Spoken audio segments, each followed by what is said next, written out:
Do you know that during the Victorian era, many seemingly ordinary positions could often lead to workers' mysterious deaths? Why is that so? Let's dive in and explore the stories from this period. From the mid-Victorian era, Britain hit its peak period. The Industrial Revolution shifted production from manual labor to machines, boosting output. But as the higher class enjoyed better living standards, the lower class workers lived a starkly different life. They not only earned little, but also worked in dangerous environments. So, how easily did Victorian workers in Britain die on the job? Imagine you're a 13-year-old girl living in East London with your parents and 6 siblings. You're smart and quick to learn, promising a bright future. However, during this era of economic boom and rapid industrialization, like your mother and sister, you finally working in a match factory called Bryant and May. By the mid-19th century, gaslighting was widely used in Britain, sparking a huge demand for matches. Your factory produced 75,000 boxes daily. To meet this demand, you and other female workers worked 14 hours a day, 6 days a week, mostly standing. Due to your good performance, you quickly got promoted to use machinery, cutting matches to uniform lengths, earning 5 shillings a week, about 16 pounds today. The factory would find any reason to dock your wages, such as sitting down, dropping a match, or not asking permission to use the restroom, giving you a taste of hard labor at a young age. But that wasn't the worst part.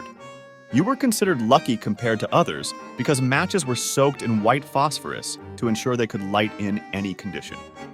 While this made them easy to ignite and preserve, white phosphorus is highly toxic, accumulating in the body and damaging the liver, cardiovascular, digestive, and urinary systems. If phosphorus vapor mixed with saliva, it could dissolve in it, directly corroding teeth, irritating the periosteum, and causing jaw disease. Many of your colleagues suffered from phossy jaw, a phosphorus poisoning condition.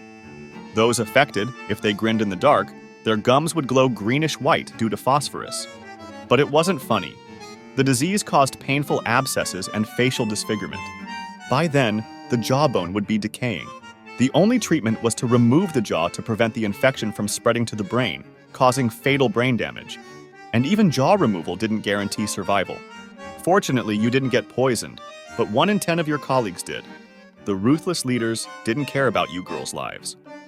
Finally, on July 6, 1888, you and 1,400 female workers protested, leading to improved working conditions.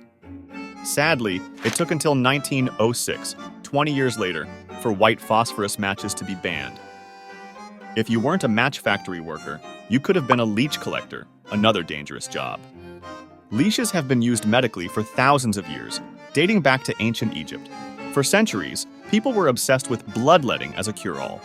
A French doctor, Broussais, believed most diseases were due to local inflammation, treatable through bloodletting, sparking a leech craze in the 19th century.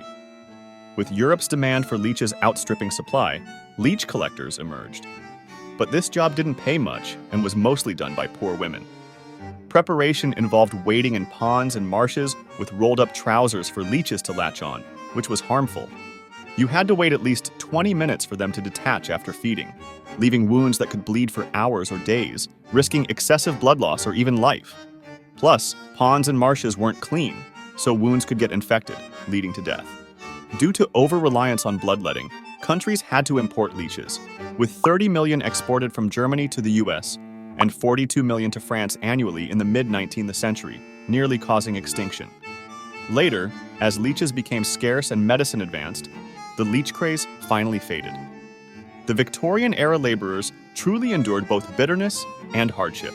Do we enjoy a more fortunate work and life situation now compared to theirs?